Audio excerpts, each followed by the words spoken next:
afternoon, everybody, and welcome to Philly Zoo at 2. I'm Danny, and I'm here with Jen, and we've got two very special girls behind us who are eating their afternoon snack, and these are our two cheetahs. So, Jen, tell us a little bit about these two girls. So these two, one name is Amani, she's on the right here, Kalima is on the left, and they're full sisters. They were born at the San Diego Zoo Safari Park in 2015. They came here a few years back. So they're only 5 years old. 5 years old. Is that young for a cheetah? It's pretty young. Yeah.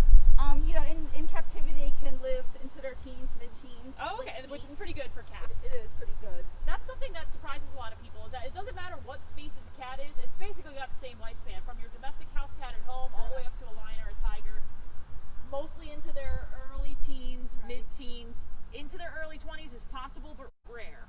Yep. And for cheetahs, it's even rarer, I'm sure. Now, these two girls would normally, let's talk a little bit about that. Normally, two female cheetahs would not live together, but these two are full sisters from the same litter and everything. So what's their dynamic like? So Amani, she's the more dominant one. She's all about food. Yep. She totally loves everything that we give her. Right now they're eating their rabbits. Kalima is a little more playful. She's not as sassy. I mean, both are pretty bold, but Kalima's the more. They are sassy. Now, Amani's the bigger one. She's about 105 pounds last weight, and Kalima's 94 that was my next question, is how do you tell them apart? Yep. Just looking at them from here, one of them is gigantic compared to the other Correct. one, from Right. my untrained eyes. Right, and that's Amani. That's Amani. Kalima is also a little darker, where Amani is the lighter. Yep, you're absolutely right about that. That is amazing. So, in the wild, what is their social structure like? So the females are usually solitary. So this is atypical. The females have larger home ranges than the males. The males are more social. They'll form coalitions, usually with related males, with full brothers, but sometimes they will add in an unrelated male. And what's the point of these kind of male-brother coalition of cheetahs? Why do they hang out together? It's just so they can defend the territory more easily and also take down prey. So what a I'm lot easier. hearing is that the females don't actually need any extra help, They don't. but the males do. And I'm making a joke, but that's actually true. Female cheetahs are ferocious. Right. And I feel like, just thinking back to our history here, thinking about how we work with male cheetahs versus female cheetahs, the male cheetahs always seem to be a little bit more relaxed, much calmer, and the female cheetahs are typically a little bit more on guard, a little bit more protective of themselves. So that's typical. That's typical across of the species. cheetahs.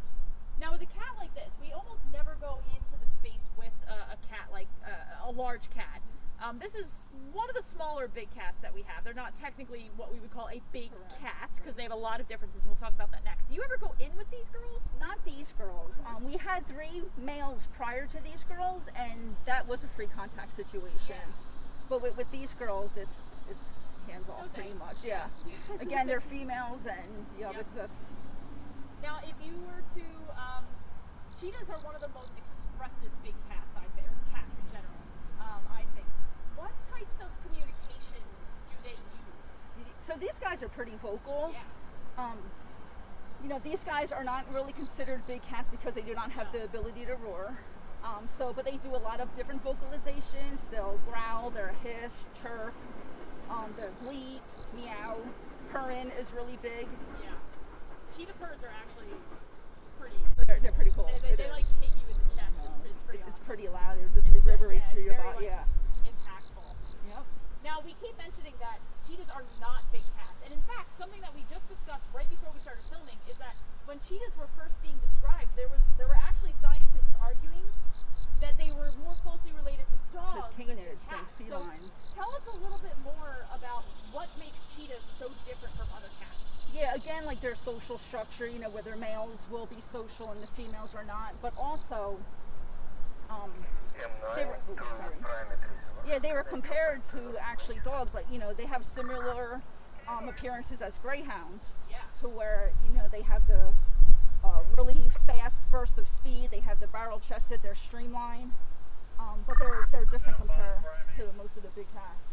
And they also, we talked a lot about their vocalizations. They can't roar. They can't do those same sounds that other big cats do. They also have claws that are non-retractable, semi-retractable. They can, yep, a little bit.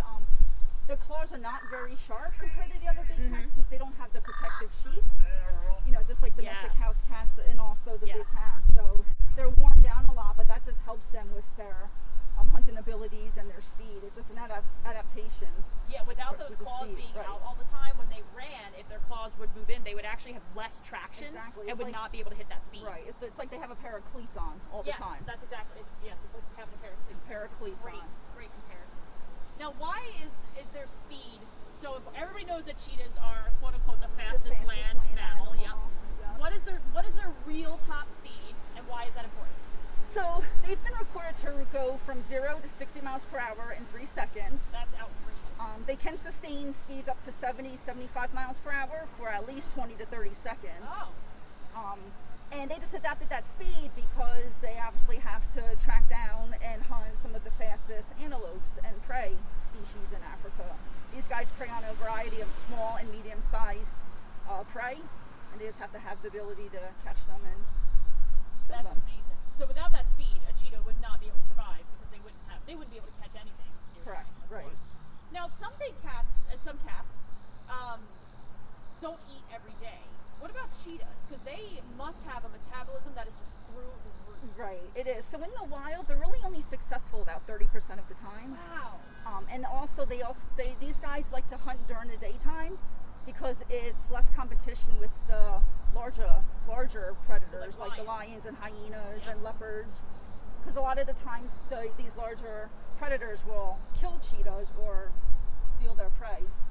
Because this is cheetahs are. I would not want to be near one. That didn't want to be near me. But they're not a very large animal, believe it or not. They're very they're kind of thin, and they're a little bit gangly sometimes. So they can't really defend themselves against a lion or a pack of hyenas or a pack of wild dogs or anything like that. People in the past even used to have them as pets. Like the royals had them as pets, and they used them for hunting companions. Yep. Now that actually brings us to another really interesting discussion, which is a little bit about cheetah conservation, and more importantly, hold on to your hats, folks, but we got to talk about cheetah genetics. I assure you this is absolutely fascinating stuff. Now, a little bit of background information on this. Cheetahs are an animal that went through something called a genetic bottleneck. So what that means is that many, many, many thousands of years ago, cheetahs almost went extinct. So there were only a few, there could have been a few dozen, there could have been a few hundred, we don't know exactly how many there were. But that means that even today, thousands of years later, cheetahs are all very genetically similar to one another, which makes conservation incredibly difficult. In fact, many cheetahs are so genetically similar that when you need to do an organ transplant or a skin graft or something like that, you can go from any cheetah in the world to any other, and they likely will accept the new body part through skin or fur or whatever it is that you're trying to introduce to that cheetah. Blood draws. And that's because they're so closely related all around the world that they don't actually have that much genetic distinction amongst individuals, unlike humans, which is absolutely fascinating, but very, very challenging for conservation. So Jen, tell us a little bit about the conservation status of cheetahs and what our zoo is doing. Right. So in the wild, like Sandy said, there's only about 7,100 individuals in the wild. Wow. Because they're so genetically similar in zoos, it is very difficult to breed these guys in captivity. There's only about 6 or 7 breeding facilities in the United States because zoos were having such a hard time breeding these guys. It was just decided that it was better just to house all of the breeding cheetahs in these 6 or 7 facilities. Yeah. And then it allows the females to choose a male that's suitable. Yep. And it's proven that that's been more successful. Wow, that's amazing. So our 2 girls are not ready to breed yet, but they will be soon. They will be soon. And that means they might be ready to go to one of these facilities, but we would get different cheetahs in their place. Oh, that's amazing. Yep. And this is all part of the SSP. Regular viewers of the show know exactly what the species survival plan is. And almost every animal that we have here at the zoo is part of a species survival plan, and it's so, so important. And one of the biggest reasons for it is because that genetic diversity is crucial to saving these species. It's so important to get that up. Now, are we getting some questions from the audience that we can answer? So you said they weigh around 100 pounds. How do you know that? Yeah, so we do have a scale in the back, and they are conditioned to get on the scale for a little bit of a treat. and we can obtain voluntary weights that way. These guys are 105 and like 94 pounds, but the males are larger. They can get up to be about 120 and 130 pounds. So what kind of treats do the girls really love that Yes. you can get them on the scale? So, they're enjoying their rabbits now, but just their regular diet, just their base diet, which is horse meat, their work for that. Also some pieces of solid beef is also every cat helpful loves with steak. that, right? Yep. And they also, just like our other cats, do get bones once a week, right? Actually these guys get bones 3 times a week. Three times a week. Wow. Yep. Jeez. That's very nutrient dense. They need a lot. They do. Cheetahs. My goodness. Do you ever run them? Like have them chase things to run? So we used to have a lure that was set up in the back along the fence line with our boys that were here before these guys. We haven't done it with these girls yet, but maybe in the future we can get on board with that again. And it should be noted that even though cheetahs are able to run that fast, they don't normally want to. They do it out of necessity. So just because the behavior is natural doesn't mean that it's necessary. So it's kind of like, if you go up to a human and say, "Hey, when was the last time you ran a marathon? Yeah, when was the last time you sprinted as long and as fast as you could?" Exactly. They might say, "I don't know, high school," and that's okay. Same thing with the cheetahs. If they don't need to work that hard for their food, then that's okay for them. They're not going to be in any kind of discomfort. And studies have also shown that when these guys are hunted, they typically don't really reach 70 miles per hour. They typically, stay around 30, 35 miles per hour. Oh, that makes sense. And then it has short bursts of speed up to 70 miles per hour. They're just amazing creatures. They really are. Do you have a favorite cheetah fact? Favorite cheetah fact? Not really. I just think it's really cool the adaptations that they adapted with the speed. Like I love their teardrops, the I black was just about teardrops to ask down about their those. eyes. Yep. That's to help them while hunting. It helps reduce the sun's glare. It's like when Football athletes player, wear the sunblock. exactly. Yep. Yep. That's amazing. They also have, we can't see them right now, but they have really long tails. They do. Which helps them balance and maneuver. To Because steer.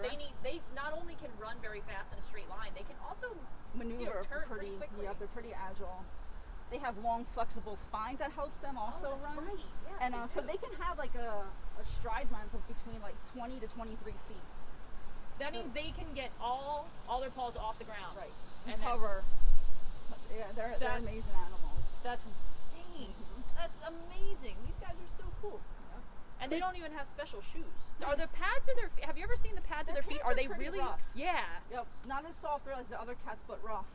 So for those of you at home who have cats and you love to go over and squish their little toe beans, you would not, which obviously I do that every day, you would not want to do that with cheetahs because they have very, very rough toe beans, as we say.